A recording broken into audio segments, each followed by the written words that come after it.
Hello and welcome to tonight's episode of Coffee With. With us today we have myself, Drew Malra, captain of the USS Russell camp, Sean on his phone, CXO of the USS Russell camp. We have Brigadier Richard Steele from that beautiful little sunny land up north. And we have Mark Sullivan from, you're in Kissimmee, correct, Mark? Yeah, pretty Close close. enough? Yeah. He's in the Kissimmee area, Yeah. Central Florida. I think the vampire might be joining us. Yeah, hey. Come on That in. would be good. So Dragon Con was last weekend, and a few members of the Haven went to Dragon Con, it looks like. Nice. Yeah, tell us about what's going on tomorrow, Mark. Well, they have a free event in Kissimmee. It starts at 12, runs to 5. It's called Fandom Kissimmee. It's at the Kissimmee Civic Center in downtown Kissimmee, not the fairgrounds. Basically, they're going to have a D&D tavern, among other things. They're going to have all kinds of cosplayers there. But we don't have anyone interested in D&D around here. Yeah, they'll have a lot of vendors and stuff too. So it should be interesting. It's being run by the city of Kissimmee. And there he is. Now we have John Hardy, fleet captain, no, Commodore, if I remember correctly, Commodore, yeah. Indeed. from that little teeny place called the United Kingdom, better known as England.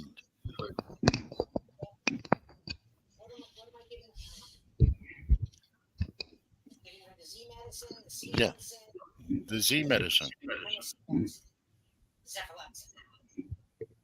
She was supposed to have the cephalus dinner time. Skip the cephalus. Do the Z.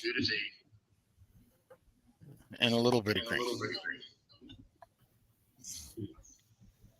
All right, my dog, who is diabetic and blind, walked into my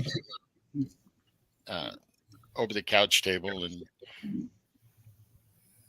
spilt a cup of steaming hot coffee on her back. Oh. She has a really bad. It Ooch. made second degree almost instantly. The hair fell out. She was at the vet yesterday. They shaved her hair back a little bit. They said it looked good. From earlier training in my life, I know if a blister crusts over, doesn't explode and burst, it no longer is a gaping wound, and it is starting to close up and get all crusty, which is a good thing. Good. So, and even some of the hair inside the area that was burnt has starting to return in little whispers. So we're good. I just feel like a nigga for putting my tea out there without realizing she was going to be running through the house in one of her energy spurts. Dawn knows those don't happen very often, but she will burst right through the house. In truth, that coffee table has been in the same spot for like 6 months. Not the little one that moves. Oh. I usually, before we sit down to take our evening just rest, I slide it over. It slid over my end table. I pulled it out and had it in front of the couch. She ran and hit it. Oh, okay. That makes more sense. So tomorrow you could see Drew and Mark playing in Kissimmee. Unfortunately, I don't feel I need to rest. I took an extra. You've earned it, sir. Don't worry. I took an extra day off to recover and ended up driving to Yeah, I'm on sick, so did that instead. Didn't sleep today, so I might not be here much longer. Hold on. Okay.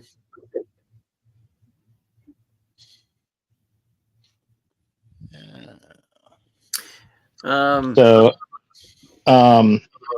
if you check out the Florida 501st, they invaded St. Augustine Fort, and there's some pretty awesome pictures from them, including the world's smallest tech, our friend Kim, which is actually the correct size for tech because most of them are 7 foot tall.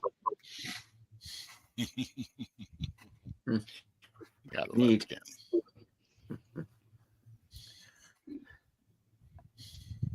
There is one other event this weekend. They've already had the first day of it. It runs through Sunday. It's over at the Orange County Convention Center. It's the Fanboy Expo. There are quite a few celebrities there. They'll be selling their autographs. One of them is Barbara Eden. No, you don't want to get me involved with Barbara. I don't know if she still has big hulking bodyguards going around with her. I know number one's going to be there from Strange New Worlds. She also played Mickey, and she was a guardian in the Librarians. Rebecca Romaine. I wouldn't mind meeting her sometime.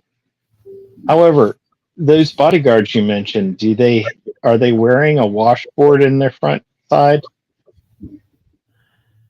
Don't know. So unfair.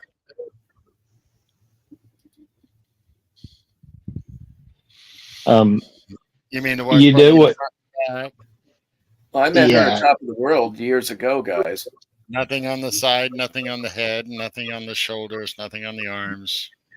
You know what's funny? As I said that to somebody else that was also involved in similar activities that you are, Drew, Okay. from the military, and he went, "Wait, what?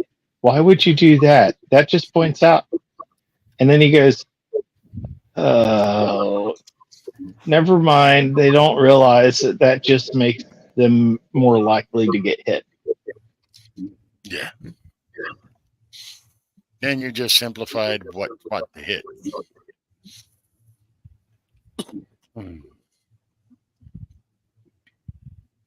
Yes, I had some fun experiences in my life. You, Drew? Can't I don't imagine. know. And actually, a lot of them are in Richard's part of the world. Well, they don't call them the what's it called? War Crime Central for nothing. Hey, it's not a war crime the first time. Amen. In Canada's case, the first 15 times. Well, yeah, but I mean, you know. Oh no. Not when you're referring to their military. That's not true. It's their military. It is general, or at least in my day, it was. It's not a war crime the first half of the first time. After that, they're already nailed. I'm just saying, in World War II, there were war crimes, and Canada committed all of them multiple times. Oh, never mind. Like the U.S. didn't. No, that's not true because Newfoundland wasn't a province till 49. Yep. Oh, And I know Newfoundland hasn't it's all the Islanders' fault. because they sat there and the SS once executed several of their guys after surrendering. And strangely enough, no Newfoundland regiment never ever caught another SS guy alive the rest of the war. Imagine that. Yeah. It was, hey, the Marines, they're devil dogs. Those guys over there just scare the shit out of us. Why? Because they're crazy. Don't fuck with them. True. I mean, let's face it. The absolutely super interesting thing, if you want to do that, is that theoretically, Hitler decided to call his troops stormtroopers after the Canadian nickname that they got during Yeks, which is a battle he was a messenger in. So, yeah. So, So, targets, I'm sure. Mom got her car back after it's been in the collision shop for over 2 weeks. And she was talking to the person, and come to find out, he's a Star Trek fan. And so I need to send him an email to give him our contact information, because the card has his business contact information. So we might have a new member of the cruise, and he plays Bridge Commander on his the white thing you have. The tablet? With the paddles. Oh. Sounds like a VR set.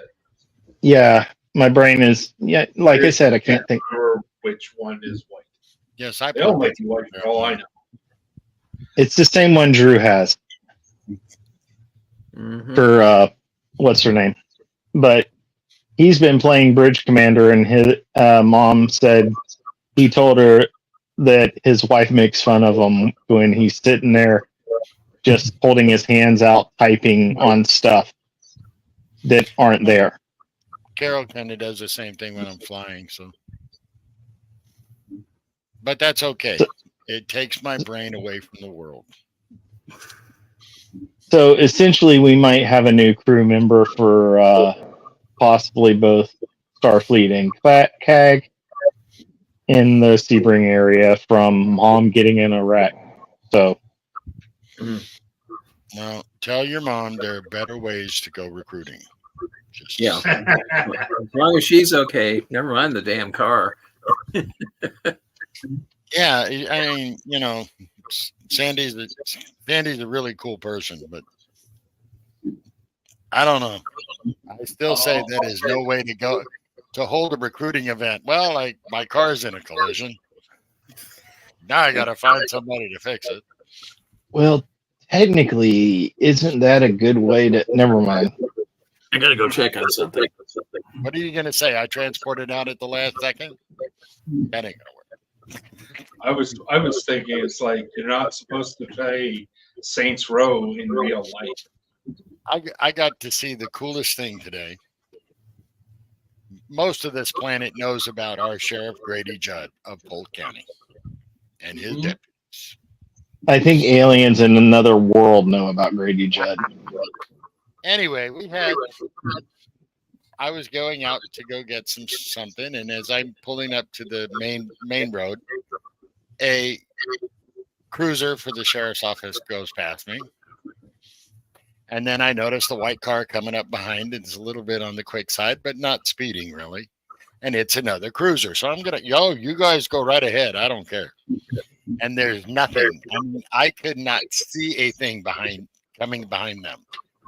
In the time it took me to turn out and level off on the road, straighten up on the road, this guy was hot on my ass, literally closing in at about, less than 2 feet. Swings around me, trumps it, goes flying past, and the little sign that tells you your speed, we're just coming up to that, and it said 80 something, and it's a 40 mile an hour limit. Well, comes up behind a truck. That wasn't good. He swings around the truck. Then he swings into between the two sheriff's cruisers in front of me. Yay. And as soon as he squeezes in there, it looked like a slot machine went off. Ding, ding, ding, ding, ding, ding, ding, ding. You won the grand prize. Yeah. He was not treated. 3 tickets to the policeman's ball, right? He was treated kindly. He was treated with respect. Grady's Judd's guys are the best. And that's because Grady says if you do the bad boy thing, you're going to be treated like the bad boys and put with the bad boys. I'm not playing favorites with you guys. Nice. Well, this not only makes him a beloved sheriff, this makes him a wanted sheriff. Nobody wants him to go. Nope. So, He's doing his job. That's all that matters. But I get up and I pass this one little street that I will normally go to when I go to my therapy appointment because it cuts almost a mile off my route. And I see the two cruisers, the deputies, are out of the car. And this gentleman is basically spread eagle, leaned against the hood. And I can't resist since I've got a red light now and I can't keep going. I roll the window down on the shotgun side of the car. And I hear this, do not move. We will search you and you are going to jail tonight. And if you move again, that gentleman over there will tase you. Then the light turned green. I didn't even get to get a good picture of it, but it was perfect. You know, if I had the soundtrack, I would have played Bad Boys. I just would have, Remember, this is the same sheriff that was asked, "Why did y'all shoot him 117 times?" We ran out. And his answer was, "We ran out of bullets." Now, mind you, he's backed by the same coroner who they said,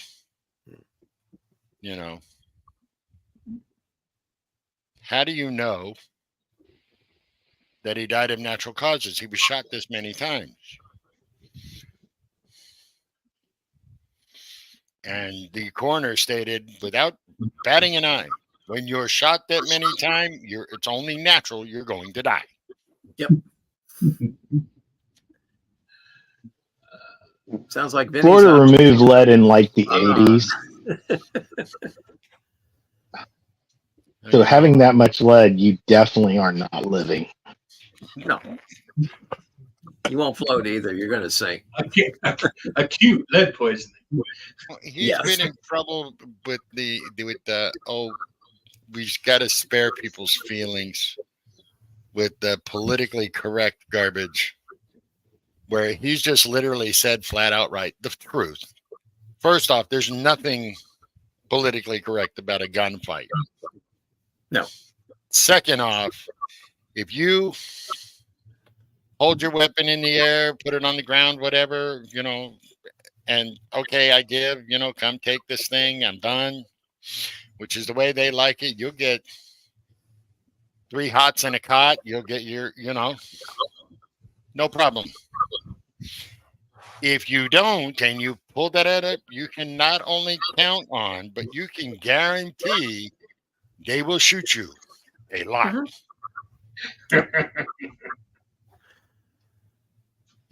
During the problem solved. During when we were having those little mini riots all over the U.S.,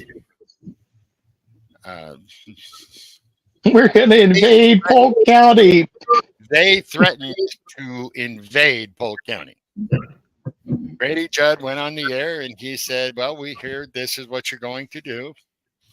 I want you to know before you do that, the people in Polk County have guns. They love their guns. I encourage them to own guns. I encourage them to practice with their guns. And if you break into their house to set fires, commit crimes, whatever, I'm advising them to blow you out of the house. And we'll take care of it from there. Other than one argument in downtown Lakeland, nothing happened. They gave Polk County a very wide berth.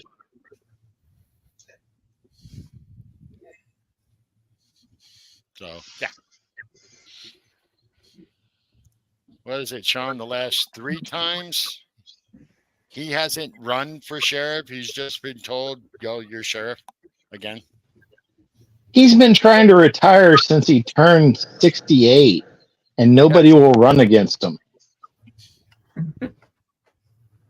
I ran into the undersheriff about 2 weeks ago, and I asked him. We were in a store, and I said, "So, you're going to run for sheriff this year?" He said, "Against Grady? What, are you crazy? I'll get egged from the street." He said, "I'm the undersheriff. I'm happy." Once a quarter, they literally do a pedo pickup, and they pick up 200 people at a time coming to Florida to try and pick up little girls and little boys. Yeah, be right back. And I think, what was it, the last time or the time before, they picked up a sheriff's deputy. So, like you said, he don't care. Yeah. You work for me or not, you're going to jail. Wasn't that a Bartow cop they picked up? Yeah. Yeah.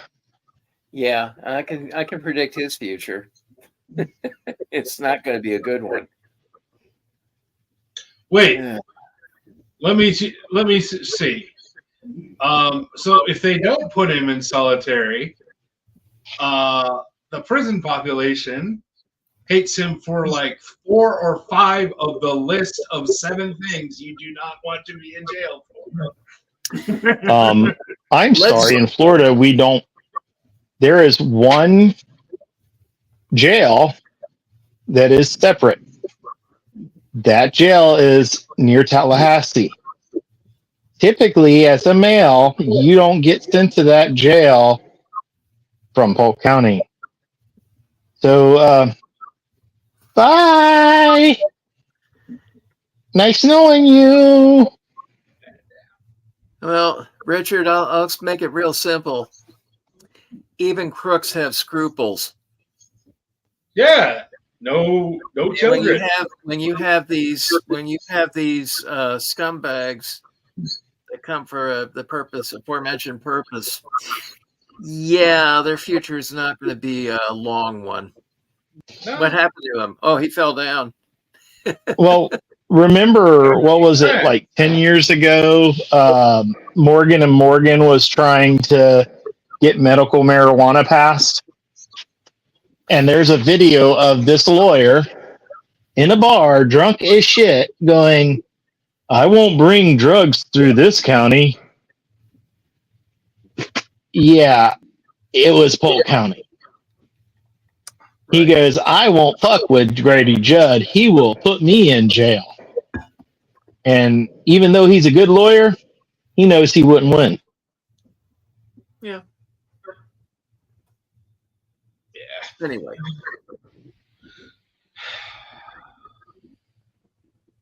So last week John it was with us? right here in Calgary. What did you say? I was trying to see if John was with us. Yeah, I'm here. Hi, John. Hmm. See the top of your head. You don't know. How you doing, sir? Right. Yeah, we're discussing the local constabulary Yeah. here in Central Florida. Guys in your whack system. They're actually quite good at what they do. Yeah, I've always had a challenge with elected police. And I also have a problem with elected judges. So and DAs in the places where you guys elect DAs.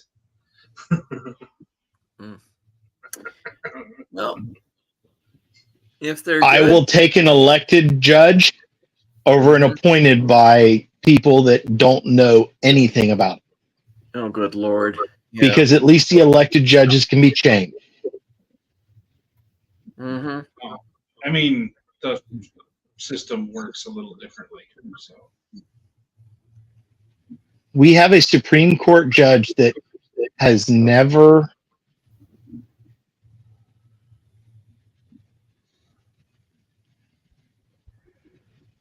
the judge didn't even know the Constitution. Let's just say that. that's perfectly fine. I mean, in the time you've had, I think, 25 Supreme Court judges. In Canada, I think we had 60. So we're turning them over on a regular basis. That makes sense. But this person who all the decisions of the Supreme Court is based on the Constitution doesn't know the Constitution. That's what I'm saying. I got it. I understand. I'm just differentiating.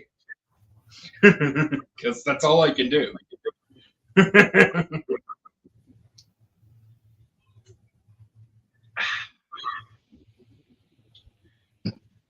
1,260 feet per second is fast, right? Certainly not slow. Yeah.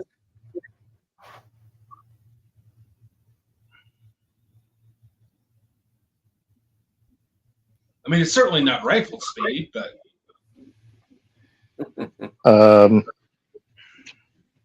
Better be. It's a long rifle round. That's 22. yeah, but that's a 22. Yeah. Okay. Let's talk about history. What weapon is the assassin's choice weapon 90% of the time?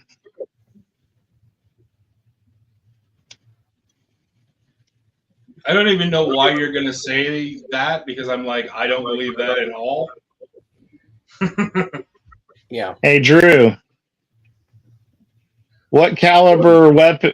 Oh, he doesn't have his headset on yet. No. Drew. In history, most of the assassins that took people out, what caliber weapon did they use? Most of them would prefer a 270, but the 5.62 NATO standard is usually pretty prevalent. Long range. I'm talking about the 22s. Long range. How are you using a 22 Is it as 50? long range? Yeah. I'm not. Well, technically, I can reach out and touch with this. This No one said you particular can't reach round out will and go touch. farther than the attempt on the orange Cheeto. All right, but it will not go further than a 50 cal. No, but typically assassins are up close. I'm not talking about snipers. You And said they use words. You said assassin and long range. no. I said, what's range. the typical weapon for a caliber for an assassin? The reason why 22 is it goes in and bounces. 6.22 millimeter. Again, that's a sniper round. Okay, you're talking handguns. No, 6 millimeter. 6. Mm-hmm. Just 6. Yeah. And it's fired roughly from about that far away. Oh, Okay, Robert Kennedy. Sirhan, that was a 38. President Reagan, he got hit by a bullet fragment, ironically, off of the armored door frame. That was a 38. Mm-hmm. So there's two cases of a 38 being used. 38s have always, the Saturday night special, quote unquote, has always been one of the Yeah. favorites. wait a minute. President Taft, the guy Oh, that was. he was a disgruntled guy who claimed that he was promised a job and didn't get it and shot him at point blank range before the damn protection even knew he was coming. Yeah, that didn't work real good. You lost the boss on your watch. That ain't gonna look good on your resume.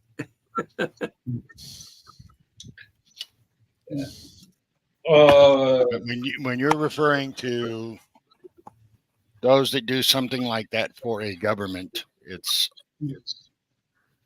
always Yeah. rather unique. Yeah. weaponry. It's not anything anyone can walk into a store and purchase. Yeah.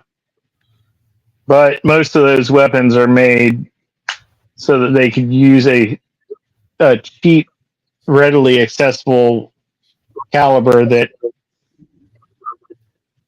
won't make people go, "Why are you buying that?" Only in movie land.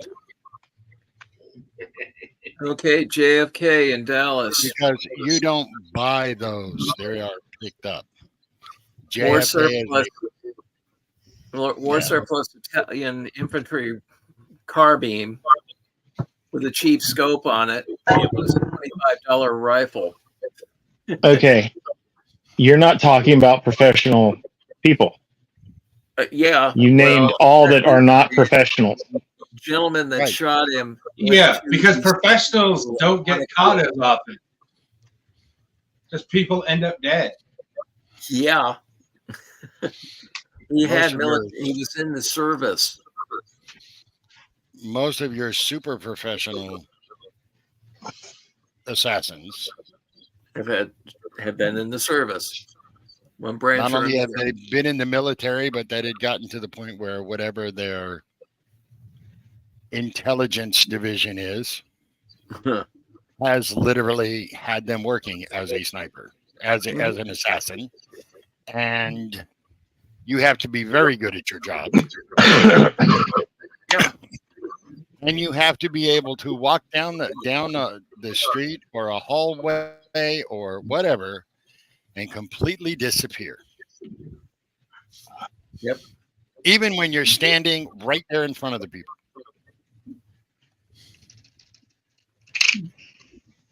Yeah, they have a nickname for people like that. They call them ghosts. And I the thought it other was thing food. about the weapons that ghosts use is 99.9% of those weapons you couldn't find if you looked them up all the way into sci-fi and terror films. Mhm.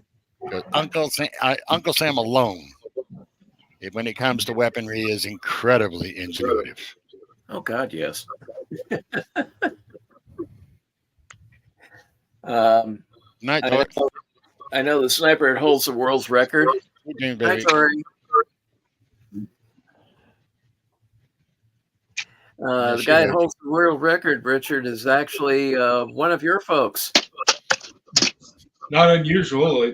It's been back and forth, and Well, Like, there was a point where he's the technically top holds the 5 record. included 4 Canadian shots. Yeah. Like within the last 6 or 7 years, there was a time when 4 of 5 shots were Canadians. Yeah. He shot across a ravine over 1.5 miles and took out an RPD unit. That's a Russian light machine gun. And they were fixing to ambush a convoy on the road that ran through the ravine. The funny part was he ran out of, it was a 50 caliber Macmillan rifle. Those are all hand built. Right. He ran out of the Canadian ammo, so he borrowed from an American sniper. So he had the hotter ammo. No wonder he made Well, that. that got beat recently. Yeah. Ukrainian took out a Russian soldier at, I think it was 2.36 miles, and the Canadian was 2.2. Yeah, he must have had a hell of a spotter. I care not about losing ground to the Ukrainians. Yeah, it's not a competition. I get it. They have a job to do, and buddy, they do it. It was during the Korean War that Canadians snipers came up with the trick of putting the rounds up on a rock that was very hot and putting them in the sun, taking a small cat nap, and then jumping up while that powder is still hot and taking their shots. They got far better than anyone else. Gets a little Then more. they Then they made the mistake. They told everybody, this is how we did it. Well, we're a giving people, right? We're a giving Exactly. They are. Yep. I can't speak for all of them, but I know some in Fraser. They were incredibly giving people. Well, Drew, as a Marine, you know all about Bella Wood. The Germans were actually horrified at how well the Marines had their marksmanship with iron sights. Yeah. Yeah. Well, also, I mean, look at Kandahar, the internal investigation, because you guys are just shooting people in the head, execution style. And no, we're just giving long range lobotomies. We're done with this crap. I like what that Literally, one the army reports done. were you have way too many headshots. It's impossible to do that. Oh, wait, no, it's not. I wasn't sure where it was, if it was Fallujah or what. They had this one Army engineer unit that was fed up with all of these annoying people with automatic weapons down the main drag in this one neighborhood. Mm-hmm. So they fired a damn Miklik and took out all the buildings on the main drag. That'll work. Richard, you know what a Miklik is, right? Not off the top of my head. It is a string of C4 packages. Oh. It will clear 100 yards. Okay, yeah, okay, I know what it is. Yes, I've seen Designed for this. taking you out take a- minefields. basically, you take a block of C4, slide it into a fire hose, and you make it so they can roll it out and just It just detonate them goes all at once. Exactly. And it just takes everything out. Well, look Well, at I mean, Marines. They're the ones that bring the Mark 19 There was no everywhere. more gunfire. I can't imagine why there were no more buildings. Well, you know, we're the Marines are the ones that are bringing all the Mark 19s. Mm-hmm. It's an enemy to the left. Take it. Chin gun, have fun. Where are they at? On a On belt. the right. On the left, up on top of that hill. Yeah, Yep. A couple of pieces fell on the sergeant, and he's going to be pissed. the Hill. I do remember that when we were in Afghanistan, an insurgent unit decided to shoot at a bunch of Canadians and wounded several. We had artillery in the area. There is a hill that's about 5 meters shorter now Mm-hmm. because we saturated fire it, and it was like, yeah, no. If you can find fragments, I'd be surprised because Okay, so the apparently hill went down 5 meters. So apparently they didn't really piss the Yeah. artillery people off. Because knowing Canadians, they could be 200 meters tall, and if they really they really angered the artillery people, it would be, well, what? It's a 3.5 meter hill. It's nothing. Just walk up it. All I got to say is don't touch our boat. Japan touched our boat and got I nuked. do not want to know what would have happened if an insurgent had managed to hit the Timorians on the base in Kandahar somehow. I don't think there would be a Taliban. We would have just wiped them out. Yeah, You touched Well- your coffee. Tally-ho! Technically, we've seen this happen. Iran attacked one of our boats, and Yeah, it's a pretty bad their day. navy went away for a long time. hmm Mhm. Well, a lot of them went swimming. We did what? I'm jumping now because I'm going to need to jump later, and I'd rather not be so tired.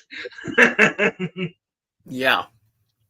What they are you had jumping later? Oh, that ship isn't there anymore. Oh well. Well, they Oh, had, and uh, was it Korea that hit one of our battleships? hmm Possibly. Tisk, She's like tisk, really temper, good temper. Where'd that island go? oh, you're talking about Texas. Was that a was battleship with a Norman. 50-inch gun? No, or no. eight? That was a year and a half ago. North Korean vessel fired on a U.S. Navy warship. Big Doesn't sound like a mistake. good time at all. Mind you, it was a big boy against a little American destroyer, and the admiral on the aircraft carrier was just telling him, "Chill, dude. Calm down. Calm down." And then it's like, what Korean vessel? Yeah. It was The joke He is, said, "Do not fire until fire upon." We were fired upon. Yep. Enough said. Rules of engagement. China was during a certain president's time was messing with our boats over and over again. And Japan goes, "Don't you remember what they did to me when I messed with their boat? Are you fucking crazy?" And now they can launch them damn things from the middle of the Pacific. You'll never see them when they come out of the atmosphere. Did you hear they're going to be putting those long-range ballistic missiles on the F-22 and the F-35? Mm-hmm. Fire and forget. I just I think it don't. was. Why? I think it was the embargo on during the first Iraqi war, where the Canadians were 4% of the serving fleet in the Persian Gulf, and we did 50% of the boardings. Well, see, the problem that most of the world doesn't understand is the U.S. and Canada share one thing in common. We have an east and a west that sits on water. It's true. We do. And we have a north and a south that sit on water. We have the And they're North, like, yeah. no, yeah. Well, okay, you jack with our boats and we will make sure you ain't jacking with nothing. It's a short-lived scenario. I'm still laughing at the fact that they had to bring 2 tugboats to make sure that the nuclear subs that are south of us right now made it to Cuba. I think my favorite thing about the 80s in a little place called Lebanon was within the royal forces, they had scattered, and I mean literally, it was like taking a salt and pepper shaker, tink, tink, tink, tink, tink, Canadian troops. Essentially, a buddy of mine, I asked him, I said, "Why did you guys do that?" He goes, "Well, they're as crazy as you guys, mate. We don't want to let them go alone. We need to tell them no." I said, "Oh, so you guys are like our officers." "What do you mean?" "Well, you see, you get rid of our officers and we don't have anyone to tell us no. And we look at our weapon like, well, I know what you can do, honey. Let's show him." Well, I mean, if there wasn't for the fact that during various wars, and the ones I'm thinking about are the 2 incidences in the Second World War, and I just can't remember the one Canadian's name, but like they shot his friend and he captured a German company in the Netherlands. Mm-hmm. And Soapy Smith, who is from where I'm from, Vancouver, was in Seaforth Highlanders, had a wounded friend, and he captured half a company and took out 2 tanks. Mm-hmm. 2 Panzers. What's your point? So, I mean, like, there's a ratio there. It sounds like every day in the Marine Corps, but I love history. During the Revolutionary War, no, the Civil War, England brought regulars over to Canada, and they were waiting up there to come in. France put a bunch in Mexico. They were going to come over and take everything. And what people don't realize is the only ones that stood between the British and reclaiming the colonies were Canadians, who were just like, "No, we're just getting used to these blokes. Screw you." We had issues. Yes, they had issues with that child too, but it's like no. See, we don't mind listening to your rhetoric and your garbage, but no. They already whooped your ass before. We don't want to go through that again. Just shut up. And let's not talk about European Texas now. European. Poland. Oh. They've ordered basically enough equipment that once it all gets there, yeah, Russia's going to be shitting itself. Well, good. Because I'm really tired of that war. Oh, A, I'm tired of that war, and B, I'm kind of tired of Vladimir. Well, yeah, but I was technically tired of Vladimir, like in the 70s? What makes you think I waited that long? Oh, he wasn't really known out of the Soviet Union in the 70s. Yeah, he was. In certain circles, he was. Yeah, in certain circles, obviously. So Poland ordered 14 Patriot missile batteries. Oh, what we use in Yellowknife as mosquito control. Yeah.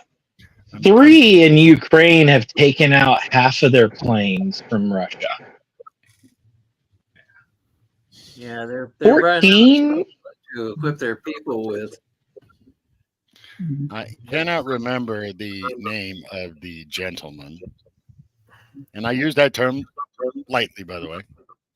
But I do know he was from British Columbia in the Korean War.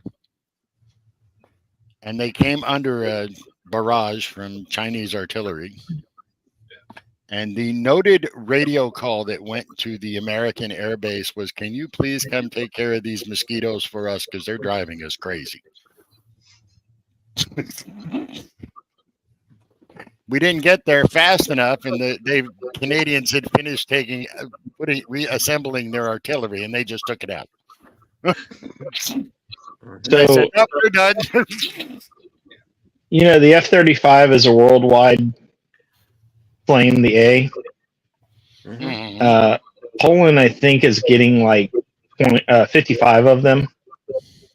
Well, Finland, they just tested to see if the F-35A could land and take off on their highways.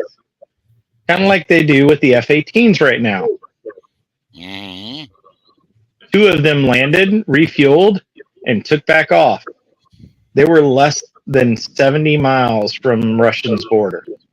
Well, And they were probably waving flags as they landed. So Poland and Finland are doing, "Hey, Russia, I got you." I remember when everybody was bragging about Russian pilots being able to dance the MiGs on a runway on the jets. And I'm like, well, you realize that Canada was doing that with their propeller-driven aircraft, right? Just America had never even thought of it, and that was one of the emergency landing techniques to bring it down this way and slam the tail end so that you were safe. Well, technically, we did have a plane that took off that way. Yeah, but that was after the war, not during.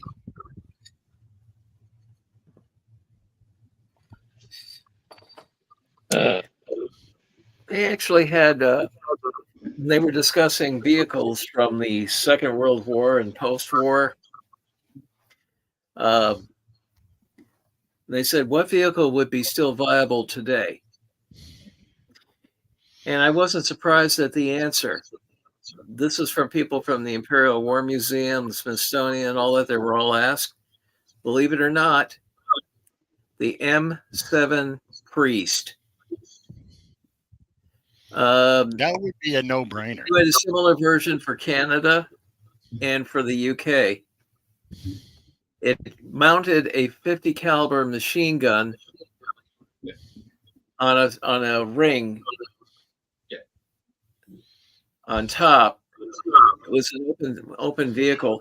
It also carried a 105 millimeter howitzer, which we still use, by the way. It's still an effective vehicle. It could be upgraded. Oh, yeah. But basically, Oh, it was in the category if it ain't broke.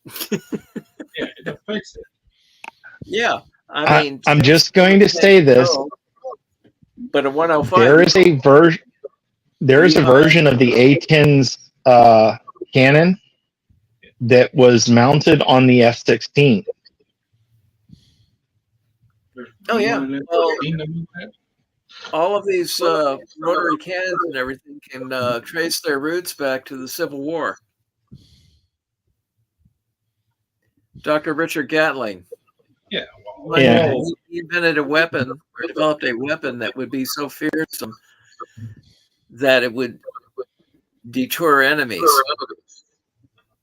Well, we know how well that worked. Yeah, well, they kind of forgot about it after John Browning came up with his machine guns and Hiram Maxim, by the way, both Americans. But anyway, in the 60s, or no, the 50s, the Air Force found out of storage an original Gatling gun. They hooked it up to an electric motor, and they were happy with the 5,000 rounds a minute it initially put out. And the rest is history. I do. Yeah. I mean, let's face it. I mean, Canada is just replacing technically the same service sidearm that Canada has basically had outside of special units since the Second World War. I Nothing think wrong with it. that the Yes. Marines still use Browning the same sidearm. No, they went to Berettas for a while and then went back. Technically, they did do the M9 experiment. Yeah. Yeah, there's a story about the effectiveness of the M1911 and the M9. Matter of fact, it was the first Gulf War. This sergeant was carrying his 45. Actually, he was a first sergeant, and he was walking with the company commander who had a brand new M9. And they were supposedly walking through a secured area. They came around the corner. There were 4 guys with AKs there. When it was over, there were 4 very dead guys from the sergeant's 45. The company commander had shot one guy about 4 times, and the guy kept still trying to raise his weapon. So the sergeant dispatched in. That was number 4. Yeah, I know how that test got run. That 45 Well, they used to test, by the way, had a cracked slide. Yeah. the other thing is remember Somalia? The Army had M16s that still had fully automatic, and I the know. Somalians had M1 Grands, Yep. and they were on the news going, "Oh yeah, they're just M1 Grands. They're old technology," as the people are getting shot right beside them. Yeah. Not Shit, realizing right. the M1 Grand can shoot 5,000 yards. Mm-hmm. George Patton said it was the greatest battle rifle ever invented. He wasn't kidding. Anyway, I still want to get a hold of a bolt action because those thumb busters are a pain in the well, only if you do it wrong. I And you have. learned very quickly that it was wrong. Yeah, you won't do it again. I have a Mark IV #1 Lee Enfield. Ooh. So You can do a trick with that a lot of people can't with that weapon. You can auto cycle. That's that short throw, yeah, it's a short throw. 10-round magazine. You can click bang, click bang, click bang. No kidding. And that was before the the FN business and all that other stuff, And hey, it served quite well. People are real happy to get them on the surplus market. Yeah, I need another mag, and I think I need to replace the stock, but Who you You won't gonna have get a the problem, believe it. There are lots of parts. it's expensive to feed though. Yeah, there is unless you load, I guess there is a shortage of 303. Well, there's only like 2 or 3 brands making 303. So Yeah. that's part of the problem. That's because Yeah, the it's government's Or you'll making- find one that has original packaged ones. You never know. Well, most of that's been it's been cycled out, right? It's just the stores don't exist like they once did. You'd be surprised. Well, I mean, obviously, I have not tried to shop in America to see what I can get, but a lot of the Canadian stockpile is gone. Yeah, a lot of the stuff that's You know, coming I out don't- of Africa. Matter of fact, one of the guys I follow on YouTube, he's right here in Florida. They had a sale at Royal Tiger. They're right up the road here in the Carolinas. They've been getting tons of stuff from Ethiopia, and these guys had everything. He actually got a Lee Metford. Wow. And the damn thing works. And this is something that's basically about 100 years old. It's going to need. He found out it works best with. Well, it started out 303 and black powder, and it is very particular about the weight of the bullet because of the rifling. It's a Lee Metford, man. It's not an Enfield, but it basically they eat the same ammo. It will shoot modern ammo, but you have to have the right weight bullet. Otherwise, it's going to do a keyhole, or it'll go off to Valhalla or something. But All right, guys, I'm gonna log off because I'm falling asleep. See Okay. you soon. Get some rest. get some Z's, Thank- man. Y'all have fun Okay. We will. and look up the Florida 501st and look at the Right. pictures. You'll like them. Good.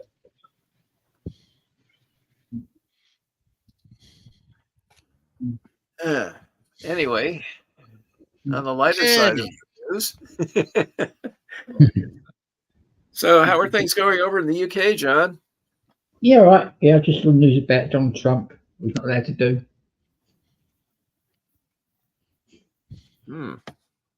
He done something with the public, the ABBA song. Nice.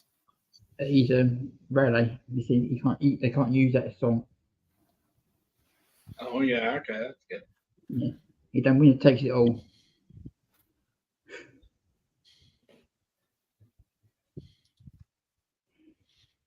Apart from that, it's been quite weekend. We've got to design a new logo for our ship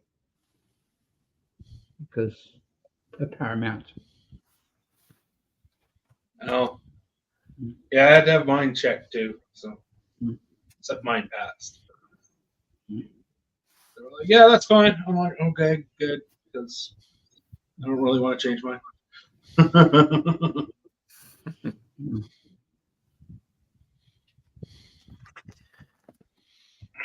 Well, I did add to my library. Oh, Oh, Yeah, I couldn't believe it when I came across a copy. It's a retired library book to boot. Elementary. no. Ah, Yeah, I mean, I picked up I was super surprised. I picked up a book that I'd been looking for a while. And, I mean, it's an interesting sort of like piece of somebody else's history. But it was also a retired library book when I got it, and I was like, oh, okay.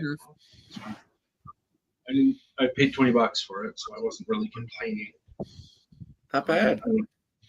Well, it was out of print for a while. So it was something I read earlier in my life, and I'm slowly picking at that list of stuff that I had read previously, but at the time couldn't buy for any number of reasons, and then trying to backtrack some of this stuff and not pay an arm, a leg, and part of another hand for it, because a lot of the stuff, like from the 90s,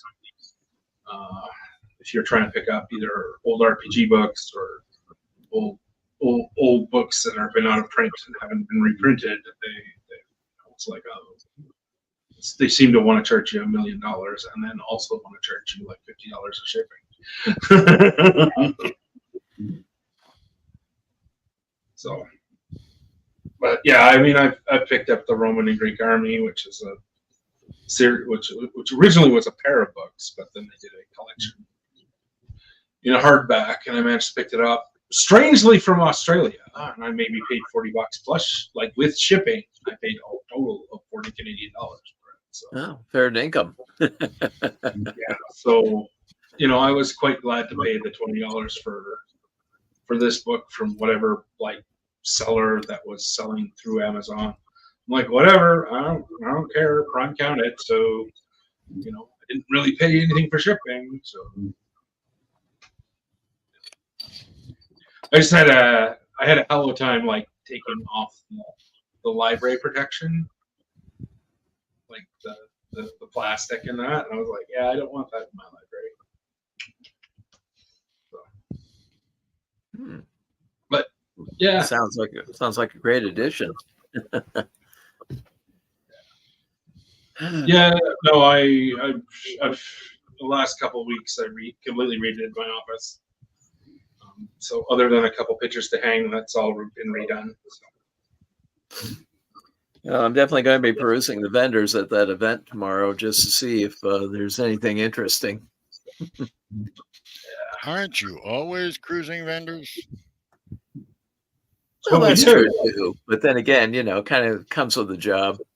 It's a dirty job, but Yeah, somebody's the way I doing it. heard it, you're cruising vendors, causing issues, starting argument, cutting through Yeah, lines. Absolutely. Well, you've right. got to keep That's up the right. status quo. Well, that's what I heard. I'm just saying. Yeah. I love how he's not denying. Yes. Not that I Speculation. believe it, but of course, Problems? I know there are individuals that'll say they never said that. Yeah. Well, let's see from the Syfy show. I did pick this up. Yeah, because Unfortunately, you need another disruptor. the electronics have gone off to Stovacor, but it's still good enough to be a holster weapon. It's a prop. Cool. Prop, bro. Yeah, and Props to it's you, a dude. nice beak nose. So It looks fabulous. yeah. To simply remove the shot, and the electronics are just completely gone. The only problem that Diamond Select ever made with this stuff, like these, phasers and disruptors and stuff, steel case batteries. Yeah. Yeah, if they're not removed, they will corrode, and they'll do it right all the way down through the circuits, which is a doggone shame. Yes, but I'm sure you can open it up. If you can take it out. I did. The boards were completely gone. That's not good. gamble. I didn't pay that much for it anyway. Well, I mean, if you didn't pay that much for it, fine. Yeah, I mean, he wanted a lot more, and I got it for like less than half, so I did good. You know me, I always get a bargain, Drew. Oh yeah, I went into the bookshop, our library bookstore, Monday. Ooh, they always have good stuff. Monday or Tuesday, and the ladies in there are like, "Oh, welcome back. Good hunting." I walk in, and as I go into the back, all I see is the 3 Star Trek novels written by William Shatner. And I'm like, this is going to be interesting. And then I read where, inside $2.15 a piece. So I go up to buy them, and I get told, "Oh, they're on sale." I said, "What?" He said, "Oh yeah, everything in science fiction is 50% off." Oh, that's too bad. Yeah, I know. I was so depressed when they took my money. Of course, the people behind the counter are both Trek fans, and I literally looked at them both and said, "Oh, taketh my latinum," and they started laughing. And somebody came up and said, "What's a latinum?" What's a oh my god! Back in July, I went to Cranbrook in BC to an event, and we had got person I was traveling with. We'd gotten there early, so we were like, "All right, well, we can't go to the site yet because the site isn't open." So we went downtown, and I said, "Yeah, we can look at stuff as long as I get to look in that bookstore." So I go to the bookstore, and there's a book on war, and I'm like, "Oh," and it's a signed copy. So, and then I paid less than cover for autographed, signed copy. Nice. I'm like, okay, twist the guy my arm. Well, I don't know. It's an old book. Yeah, I guess I'll take it. The chef that owns City Tavern in Philadelphia, he's got those cookbooks out. Well, I wanted them, and they were really, really expensive. Carol found them online used for $3 a piece. Jesus. No, wait. So we bought them, and it was free shipping if you bought them both. So we bought them both. Get them here, and you open them up, and right there on the flyleaf, he autographed them. Wow. I was like, well, that's saving a freaking fortune. Oh yeah. Definitely. So yeah, we got to laugh.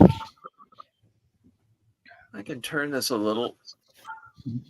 Richard, do you see what I have up over the door? It looks like stuff. Well, it's right up here. It's a Klingon carbine. Yeah, no, I see it. I just wasn't sure. I made that out of the thumb nose disruptor. I did exactly the same thing the prop people did. It's a wooden stock on it. Made a little sheet metal cover for the batteries. Yeah, you know why they went to the beak nose, because what was that, Star Trek 3, I think it was? Probably. Every time that, almost every time the Klingons that were extras were pulling their disruptors out of the holsters, that thumb thing would catch on the cone holster and rip it off. The prop people had to stop production for like half an hour at a time just to repair them all. And that design has showed up. That design has shown up in everything, including DS9. Hey, it works. I always thought it was Mal Reynolds' gun was cobbled together over, I think, a Taurus 86 or something. So, like, it was a clip gun in the show, but the blank firer was actually a revolver inside it. Oh yeah, they're very creative with this stuff. I was just like, wow. Yeah, the spirit of Hua Chung lives.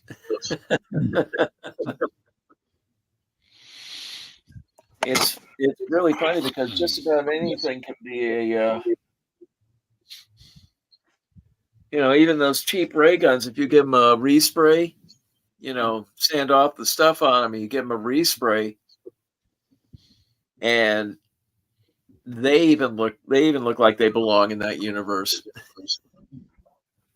I always thought it was kind of hilarious though. That's like, Oh yeah, they have the troopers from the Alliance in Firefly, and they're running around in the helmets and armor from like Starship Troopers. yeah. Well, they reused a lot of stuff. There's going to be a Serenity movie or series streaming on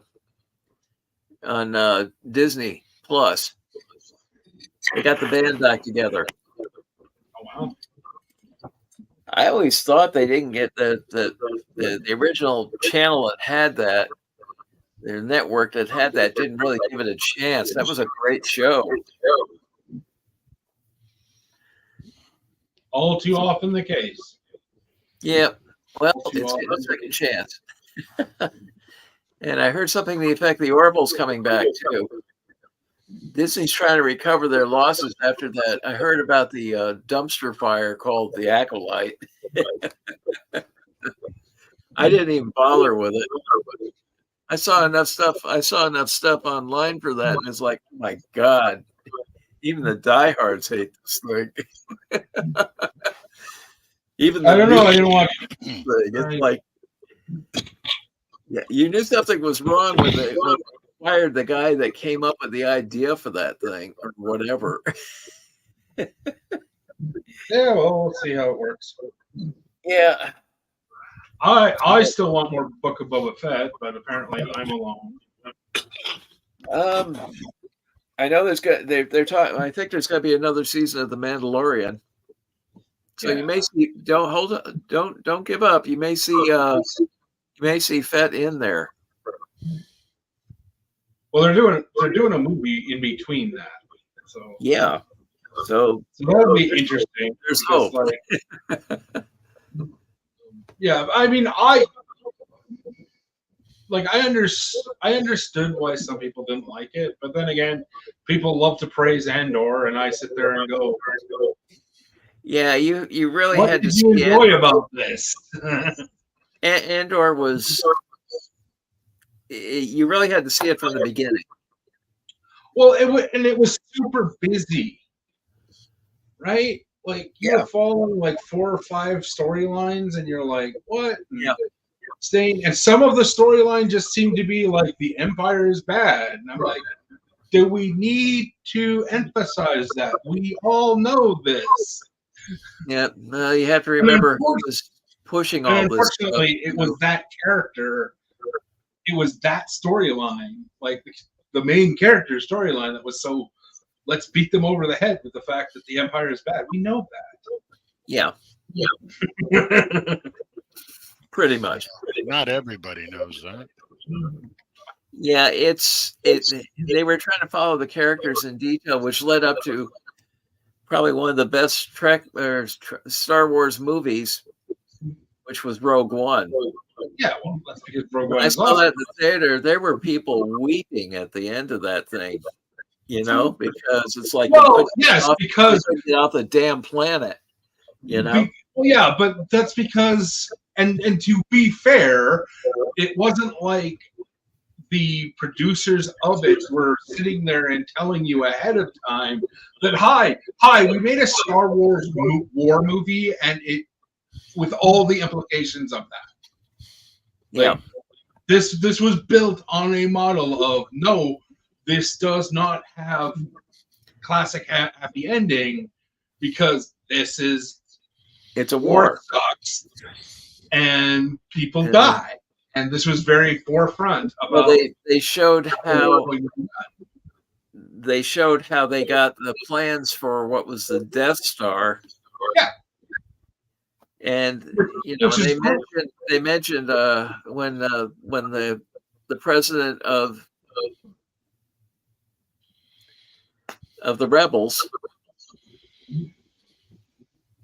well, about a lot of people died to get us this information. Yeah. Not just the Bothans. Yeah. Oh yeah, and that was true. But like they showed Vader at his prime. Holy God!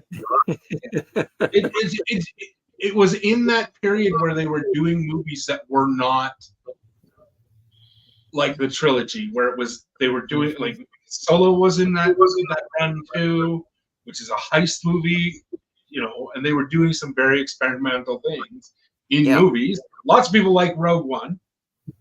But lots of people were caught off guard by it because it was like, no, this is not a classic Star Wars movie.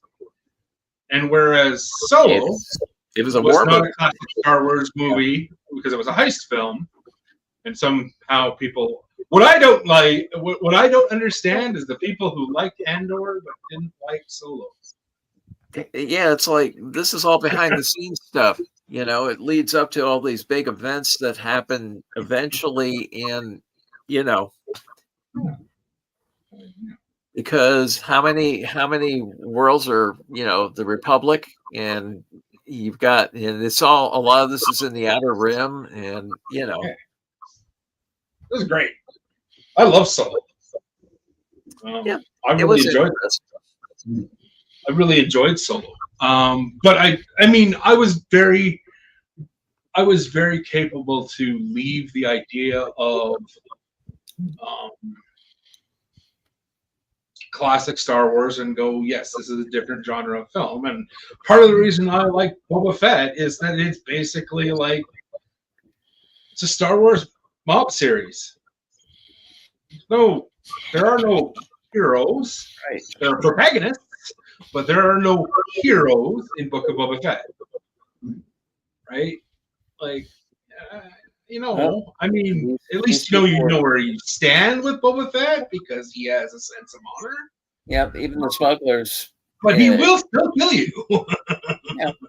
Well, you had spies, you had smugglers. They're all playing for pretty high stakes. Some of them made it, and some of them didn't.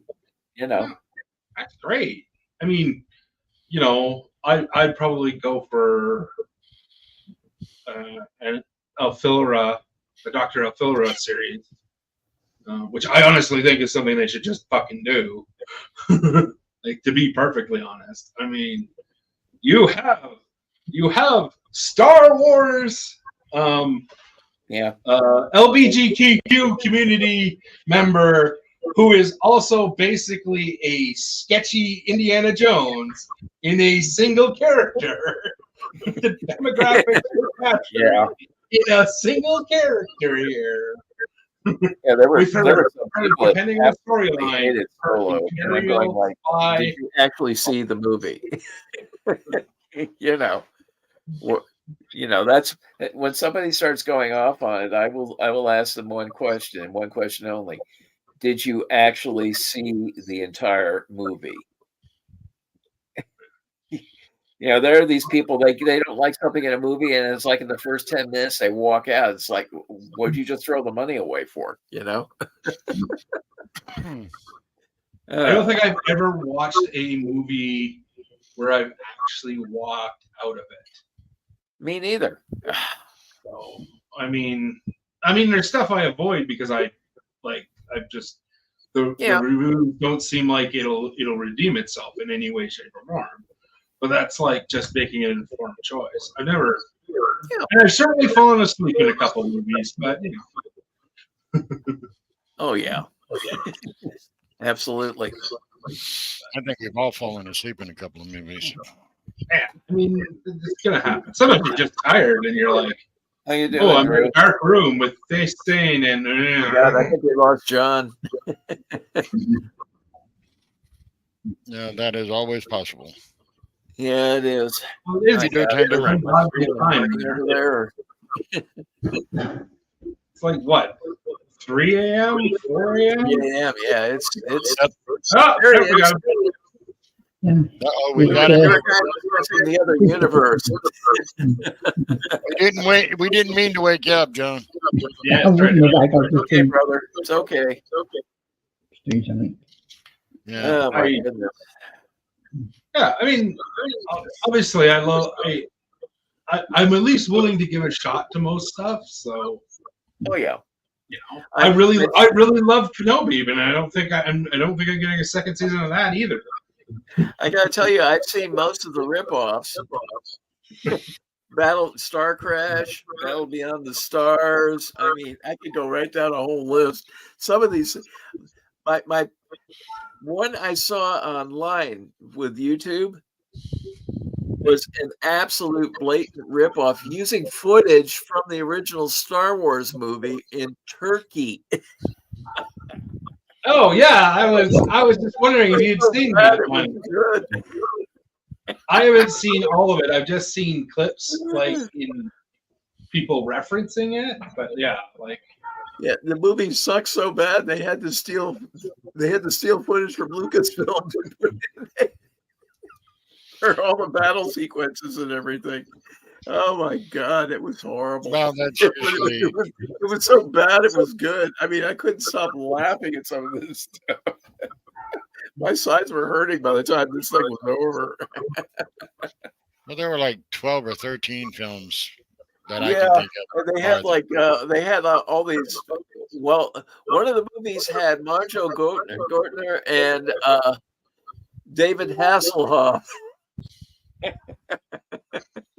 Where's Kit? Where's Pam Anderson? You know, it could be that's not it. It could just be that it's not Kid. He's just looking for his tower. He's looking for something. I don't know. I don't know if he found it. It was, oh my God. They had, well, like in Star Crash, the female lead in that movie, Caroline Munro, and she did a whole crap load of movies. And it was like they didn't spend a lot on wardrobe, okay? And it's like the only time she actually wore something that resembled clothes in that movie, they had her going aboard another spaceship. She had this artsy looking bubble helmet spacesuit thing. And she finds a guy on the ship. There's one little problem. She takes it back to the ship. In the next scene, they're on the ship. He didn't have a suit. It's like they had 4 different sets, and they just shot everything on the 4 different sets. They just simply slightly redressed everything, you know. It's that's like what they budget's like. costume rejects. I mean, the copycat ripoff stuff was so bad it was good.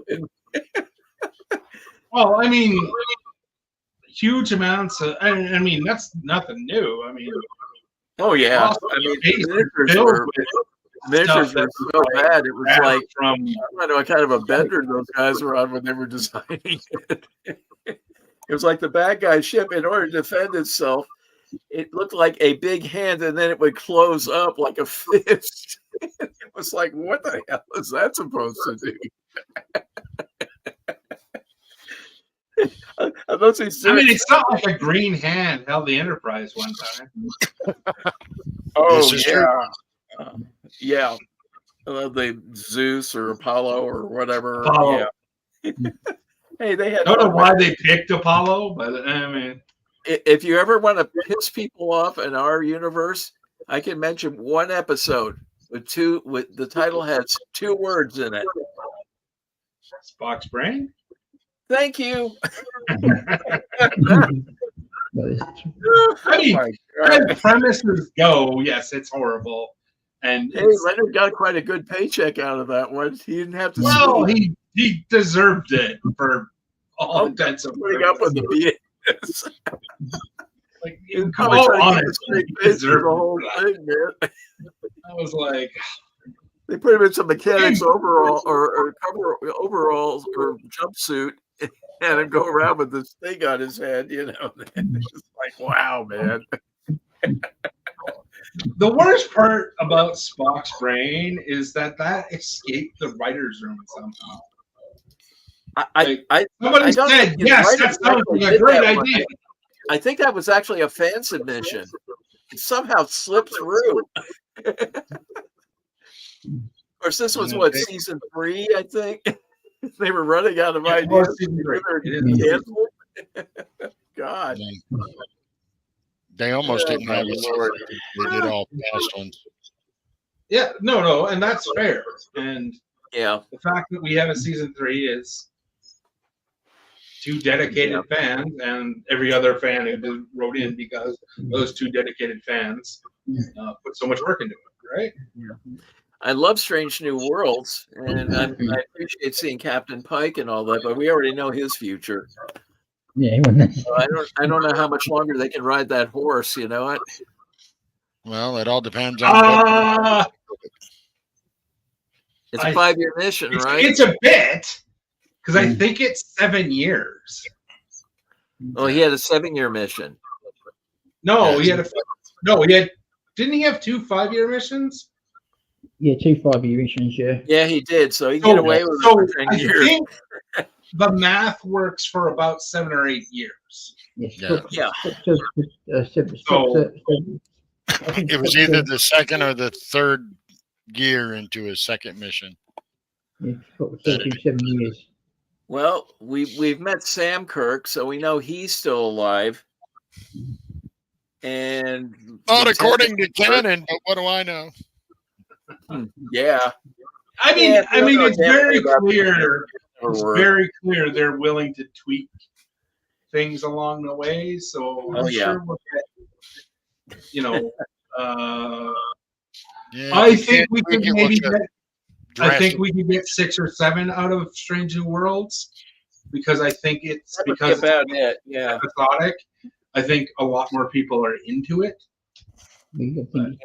I don't know. I mean, I think they did a good job with it. You know, some of the stuff like the singing episode. I think they just had fun with it, man. Well, once in a while. All the complainers on the singing episode. Oh, good Lord! All I got to say is, get a life. Yeah, really. Yeah, Bill Shatner said it best. Get a life.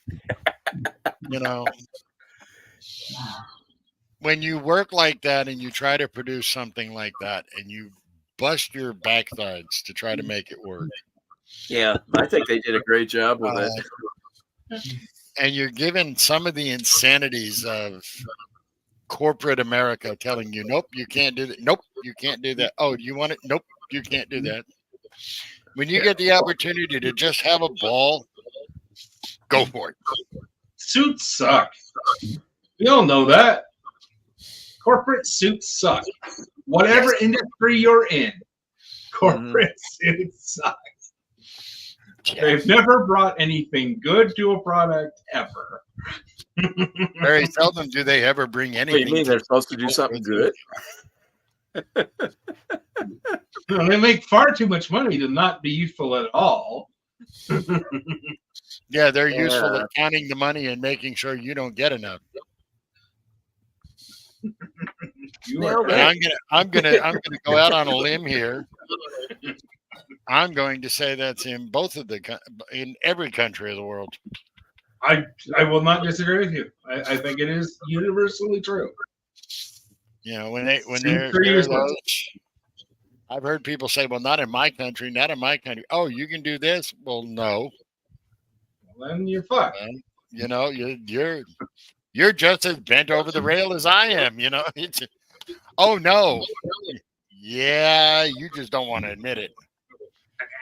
You know, If you've been watching the news, Stellantis, which is what used to be Chrysler, they're not real happy with the idiot from Germany that doesn't know what the hell he's doing, and he's supposedly the guy in charge. I think they're going to be getting I think they're going to be giving him a golden parachute real quick, because people are not buying the products, because he was talking about moving production out of the country and blah blah blah and all that. And we won't even talk about the firestorm over at Harley.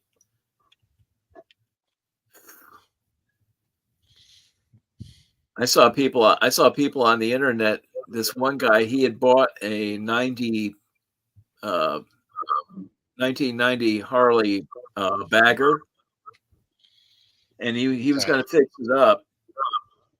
Now that he had the money to do it, apparently the business he was in, this is on his property and everything. Basically, he invited his friends with their weapons, and they literally blew that bike to hell with their weapons. He was so pissed off at. A lot of the other Harley people are just simply taking the badging off their bikes, because they found out they're going to be closing production down in the States, and they're moving it to Thailand. This is kind of like what happened with Royal Enfield, I think. They took it out of the UK and sent it to Thailand. Then they found out the quality with the bikes improved, because they didn't have problems with the electrics frying and everything, like on the originals. Go figure, man. They must have a bunch of worker bees or something. Anyway, So, all is not happy in the kingdom if you're on two wheels or four.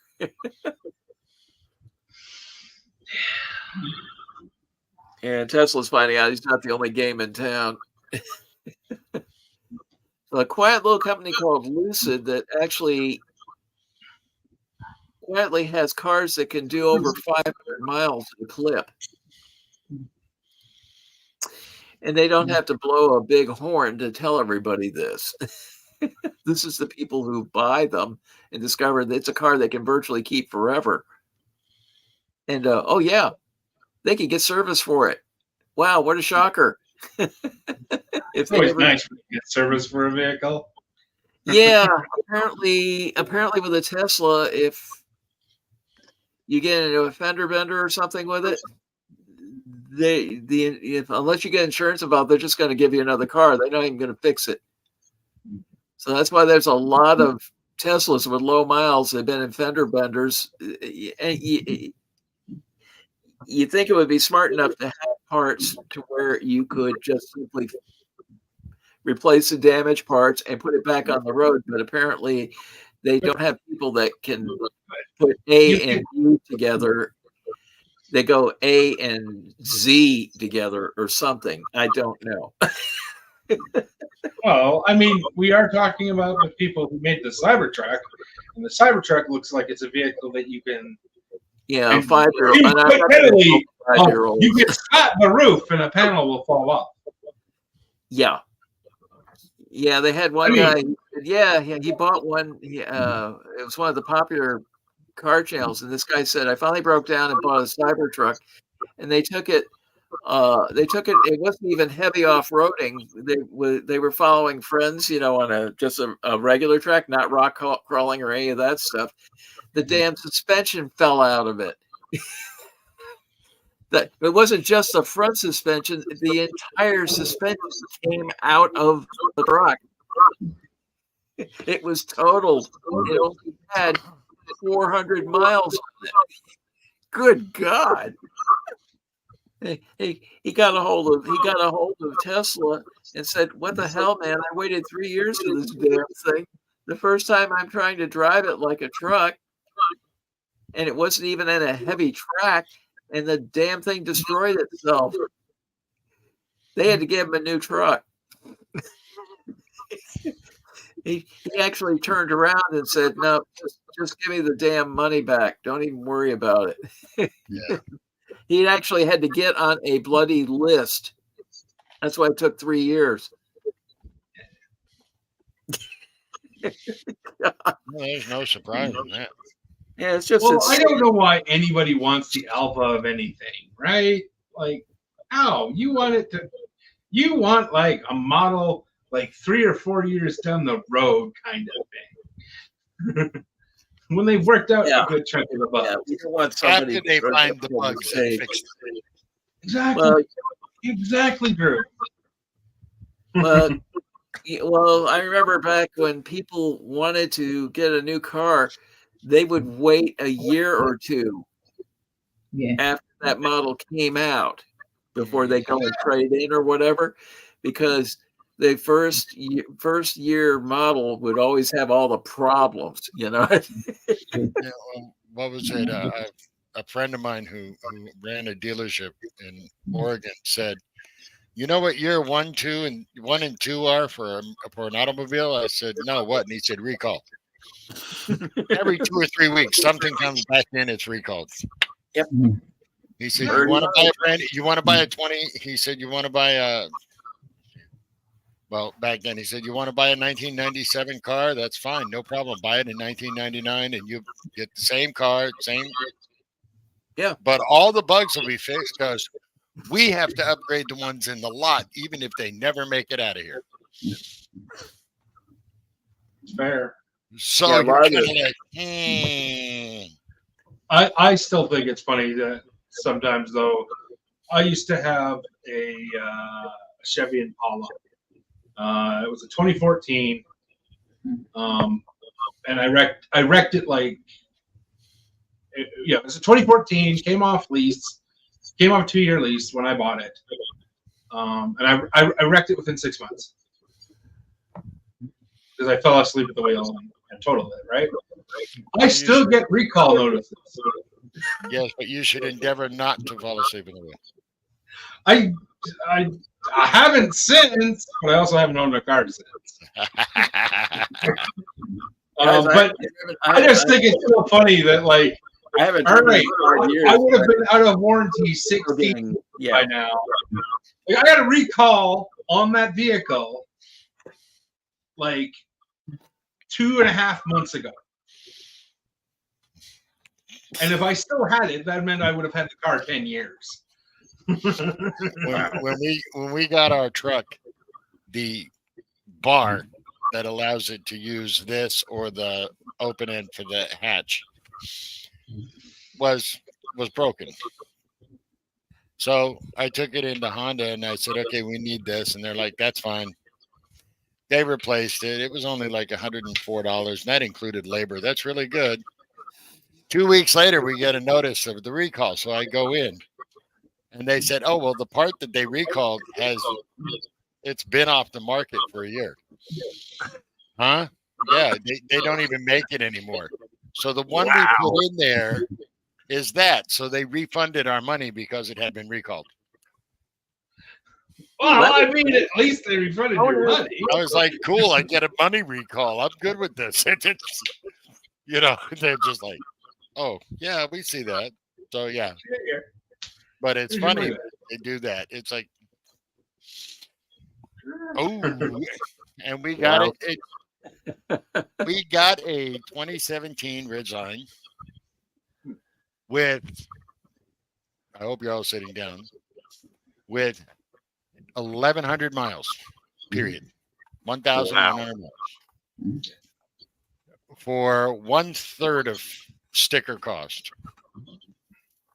And so I asked the dealer, why did they bring it back? They had to sell it as used. He goes, "Well, the guy had it for 2 weeks. He was using it for work. He said he didn't like the way it felt. Loved the mileage, loved this, loved that. Hated the way it felt. He traded it in for a Dodge 3500. Ouch. I hope he likes the mileage on that thing. Monster. I'm like, well, bully for him and yay for me. 'cause- Yeah. Well, I mean, so my parents live on Vancouver Island, right? And a lot of people were tired of Vancouver Island. So I've occasionally browsed, dealer lots and other publications and internet in that area. Right. For cars. And there is like quite literally not a way to adjudicate. Trying to sit there and go, how do you adjudicate a car that's 8 to 10 years old with 35,000 kilometers or less on it? Yeah. Like I've seen a 10-year car with 12,000 kilometers on it. Oh yeah. And I'm like, how do you adjudicate that? Like the price is okay, but what are going to be the problems with it? Because you're literally looking at a vehicle that's probably sat for longer than it's drove anywhere. You are looking at a vehicle that literally made it to church on Sunday. Period. Exactly, and that is the thing, and that is the standard. Yeah. To be perfectly honest, if you get a used car in that area, you are going to get a car between 6 to 12 years, all under 50,000 K. I don't care. I still want the car that me and 6 of my friends and a keg of beer can get under the hood and take it apart. Mm-hmm. Seems fair. Seems fair. I don't think I don't think Richard is old enough to remember those. I know that John, Mark, and we can remember. I have ridden in vehicles like that. This is also vehicles that it's like I've ridden in it. I think it was a 210 Datsun which but you see, you still have a 200 in there, a 2010. Mm-hmm. Oh no! That was the model. Oh, a B210. Yeah. Okay. Like kind of late 70s, early 80s, because it was mom's second. It was the second car for a while. My we replaced it with a Skoda. My first wife had a 64 and a half Mustang. Good night, sir. Mint condition. I think you left. Good night, John. Good night, John. One comes in, one leaves. Hello, sir. How are you? It's my boss. Yeah, mine too, in one way of my living. How you doing, John? That poor man having to be the boss of you, be your supervisor. Yeah, let's see. I run to all these events and do them. I had a 71 Dodge Coronet 440. Before that, I had a 1968 Buick Sport Wagon. And I can tell you, I had any one of those vehicles that we had then. I could probably drive down a block with a bunch of people parked on it. There's John. Down the center of the road. And I would barely get a scratch in my paint. Yeah. Now, the downside is when they're bragging about having 7 or 8 miles to the gallon. Now I don't remember exactly what my grandparents had a silver car, and literally all I can do is go, it was silver, and from the mid 70s, it was a 4-door. That's all I can remember about it. My dad felt like he was king of the road when he bought a 1974 Lincoln Continental. Well, you were king of the road because, you took up all of it. So my mom decided, if you can do that, I can do this. She got a 1975 Cadillac Coupe de Ville. Woo. Where did you park that? Did you buy in a neighboring lot to park those two vehicles? Nope. Just your basic land yacht.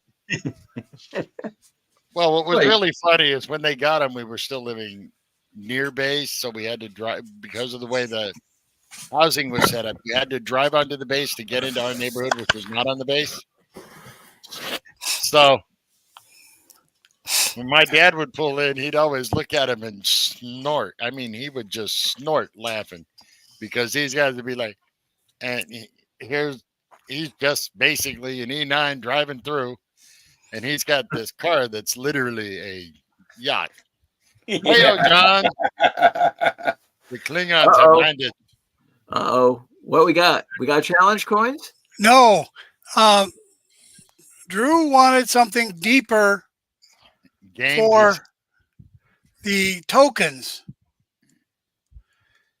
And this is the first one I printed Oh, nice. that was successful. cool. So I'm working on Yeah, another one but now. when we make Great. Welcome aboard, sir. we've got dice holders that are for Star Trek Adventures. Adventures. So that's And 4 6-sided 220s. I beg your pardon? 4 6-sided and 220s. If that's what you want to see, yeah. But it's we made them, in the front of them. The front of this thing is magnetically closed, and it holds your tokens. Oh, okay. There's also one. That looks sweet, John. That's I cool. still got this metal Beskar. I'm sorry? I said that looks Metal good. Beskar hanging around here. No. Mark, what did you say? It's got that best car there. Beskar. Okay. Best car. Something that the Imperials didn't need anymore. I'll be It's right been back. liberated from them. Okay. It's the equivalent of Latinum in the Star Trek universe. Yeah, except you can't make latinum into armor that deflects. No. lights. No, it would be very messy. Yeah, they have that useless gold shell. And you know what's interesting? In the Mandalorian universe, there's a metal that they have that you can make into armor. Yep. Yeah, he just showed you it. Not only is it currency, it is the metal. Nice stuff. Now, this guy actually 3D printed this stuff. He has a machine that does it in metal. Wow. I guess he can afford it. Nah. I mean, I just got this bar of latinum. That's it. I mean, I could drop this on the. You can hear it. It's got some weight. Yeah, it's always fun when you get stuff that's actually not plastic but metal. Yeah, but plastic is probably all that we can afford. Well, yes, but every once in a while you get something that's in metal.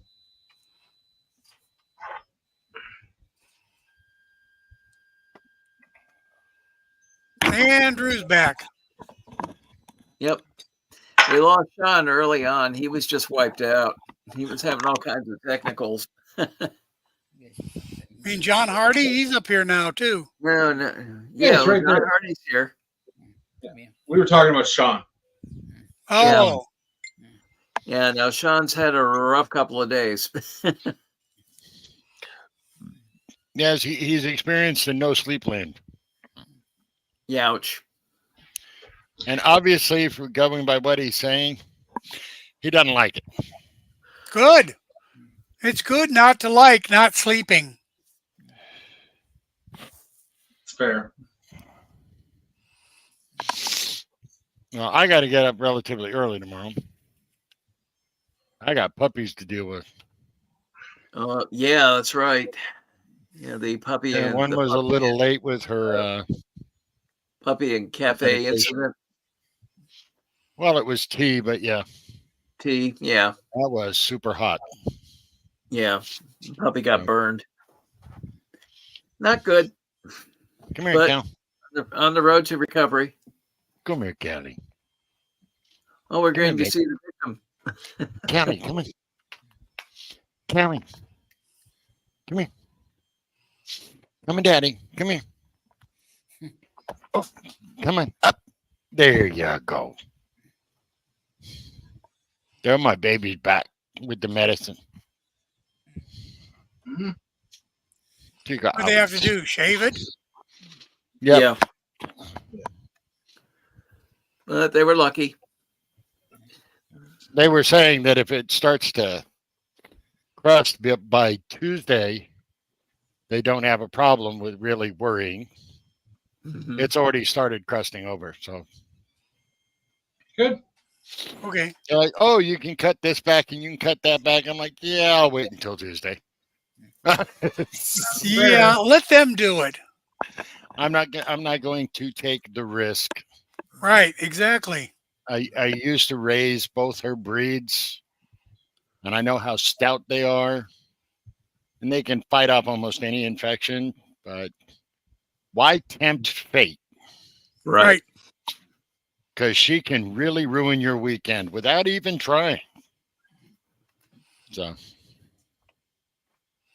I Fate assume truly you're is. talking fate, not the dog. yes, fate will destroy any plans you had just because she can.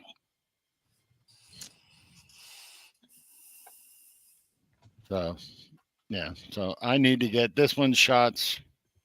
Then I need to get ready for bed. Make like I actually am a living human being. Yeah.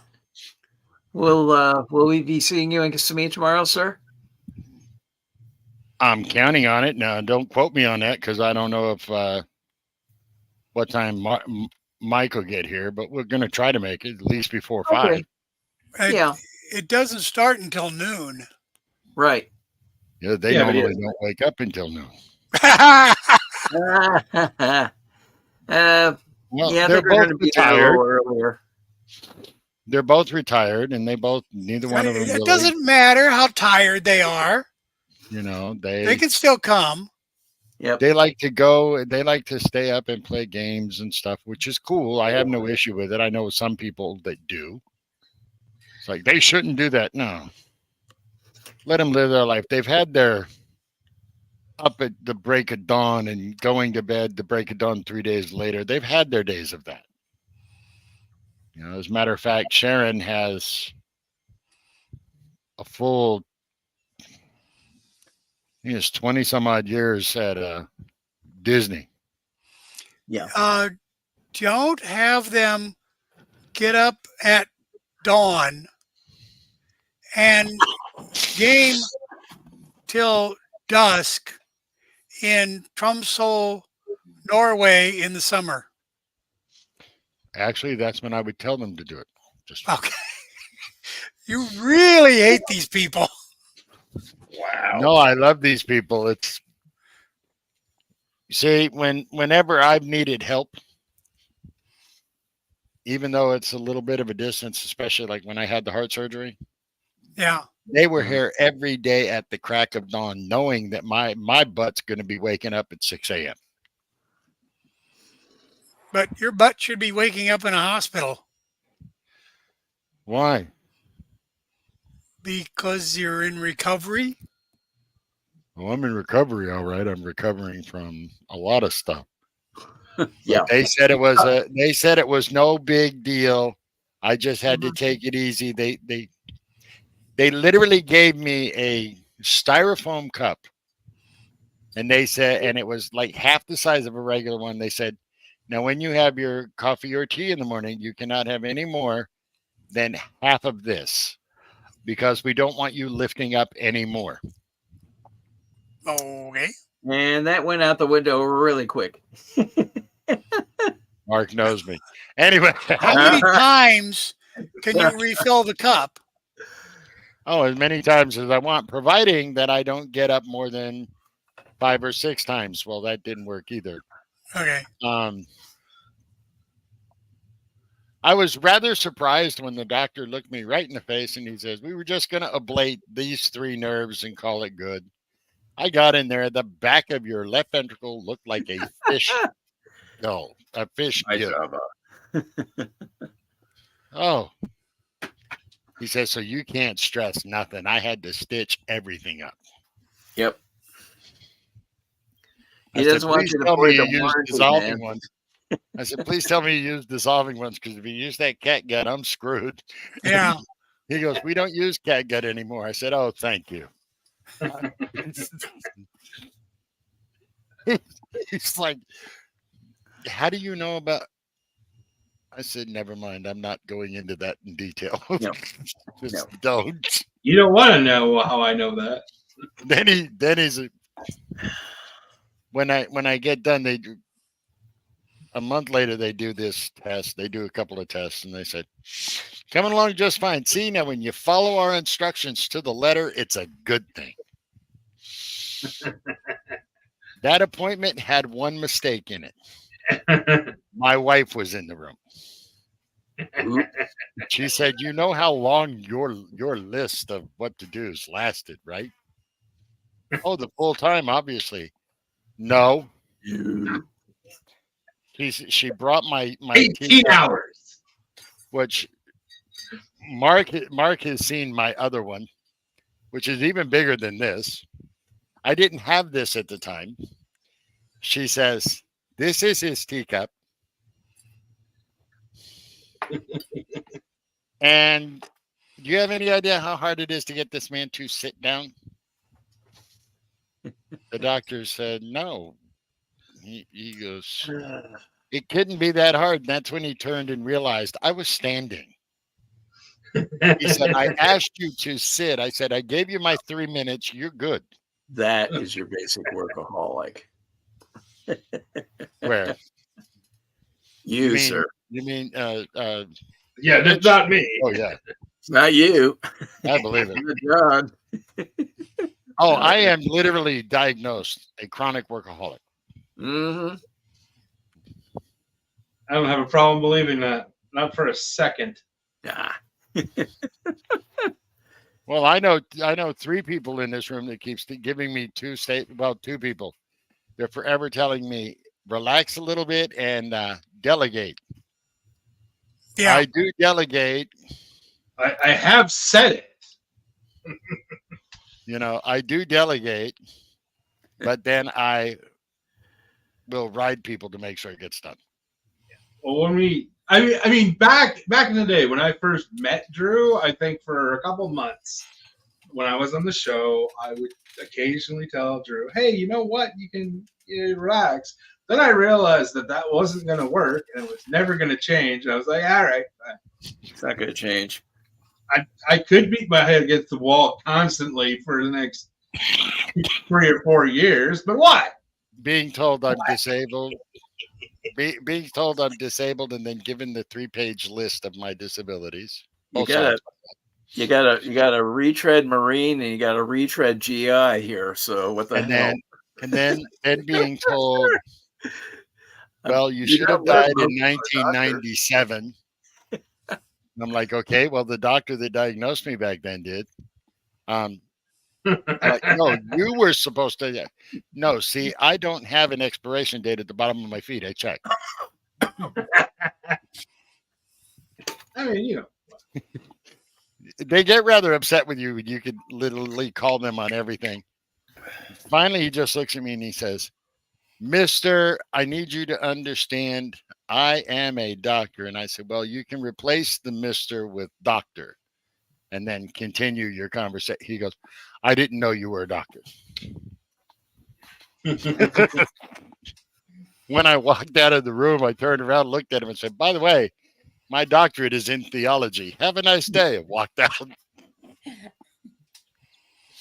Because the doctors, medical doctors, don't realize that you can get a doctorate in all kinds of fields. No, they realize it. They just don't want to admit it. Yeah. I don't think I hear they got a real good sale going on at medical school in St. Kitts. I've got a friend. He is a doctorate in computer science. yeah. I have met one thing that impressed me. The biggest thing that impressed me about Canada. I was up there doing a job. We were working in just outside of Langley. And Familiar with that area? I got my arm messed up. And I went in and the doctor's looking at me and he says, da da da da da. And Really? He said da da da da da. No, know, he said his deal. Right back. I'm getting a and refill. I said, this is really, I don't get it. I had apparently separated these two bones a little further than they're supposed to be separated naturally. Yeah. He says, well, you didn't break anything. He said, here's a couple of pills to help with pain. And try not to take a lot of them. About a week later, I went back in because it was still kind of sore down here at the elbow. And he's like, okay, did you take all that medication? And I handed him the bottle, and there were only 2 missing. He said, what did he said, I said, I don't take medication. He said, well, part of your problem is you're not letting that thing rest. He said, I have a friend you need to talk to. And his friend was the one who literally, it was in beautiful British Columbia. I was formally diagnosed with workaholism. And I was never in a bigger hurry to get out of a place and get back to work. Nah. True. That doctor drove me crazy asking stupid questions. Why do you feel the need to work so much? I like bills. I have bills to pay, and I like money. And nobody will give it to you. Not for free. Hell wants something, damn bastards. Yeah, I know. If I ever became a trillionaire, this world would be very, very, very surprised. Yeah, because there are no trillionaires right now. No, that's okay. Drew would be a trillionaire for like a couple minutes, and then he would have given vast chunks of it away. So, Well, I would try to help people be better off. well, that's the point, right? I would build communities. You weren't spending the money. You were utilizing it to make the world a better place. I would try. I got a lot of people who have told me that I should do all kinds of stuff. And I'm like, I'm not into that. I just want to make my world better where I'm at. And if it catches on, maybe we can get enough spots changed that everybody else will get jealous. That seems fair. Anyway, ladies and gentlemen watching, and you guys here, Mark, I'm sorry, I'm going to do this when you ain't back yet. And he only went to get more fluid. My sleep medicine is starting to kick in. I can feel it. Well, And it can be wicked. Drew. What? That's reasonable, Drew. Yeah. I just wish it didn't have to be dissolved in a hot fluid in order to take it. That's I can see you making coffee to take your sleep medicine. No, I use chamomile tea. Yeah. But yeah, and it just between this one and I have 2. I take the other one with water because it's a little capsule, and then I take this, and then it takes about 20 minutes, but then all of a sudden my brain's going, hello. Mark's back just in time for us to close up. Yeah, this is time for us to say Yes. bye-bye, Mark. Have a good night. I'm going to end the stream. Okay. All right.